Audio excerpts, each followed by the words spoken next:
তোমরা কেমন আছো? আশা করি তোমরা খুব ভালো আছো, আর আমিও খুব ভালো আছি। তো আমি তোমাদের সাথে প্রেগনেন্সি জার্নিটা প্রথম থেকে তোমাদের সাথে আমি শেয়ার করছি। তো দেখতে দেখতে 3 মাস হয়ে গেল। তো আমাদের এখানে এমটি স্ক্যান করতে দেয় 3 মাসে, আলট্রাসোনোগ্রাফি।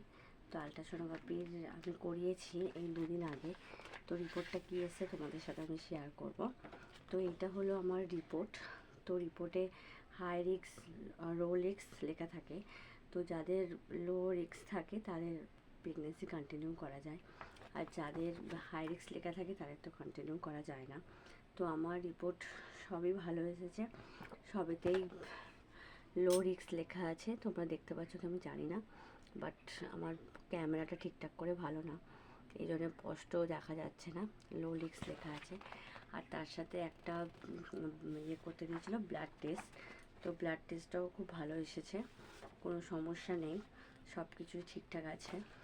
তো ডাক্তারের কাছে গেছিলাম, তো ডাক্তার বললো ঠিক আছে, ভালোই আছে রিপোর্ট। তো একটু খাওয়া দাওয়া ঠিকঠাক করো, আর থাইরয়েডের ওষুধটা কন্টিনিউ চালিয়ে যাও, তাহলেই দেখবে সব ঠিকঠাক হবে। আর যে সমস্যাটা আমার এখনও হচ্ছে, প্রচণ্ড বমি হচ্ছে। তো ডাক্তার আমাকে একটা করে ওষুধ খেতে বলেছিল, এখন ডাক্তার 3টে করে ওষুধ খেতে বলেছে। তো ওটাই আমি কন্টিনিউ চালিয়ে যাব। আর এমনি সব রিপোর্ট অলমোস্ট ঠিক আছে।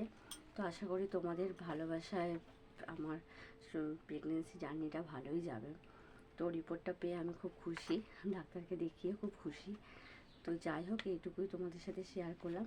পরে আবার অন্য একটা ভিডিও তোমাদের সাথে শেয়ার করবো। টাটা।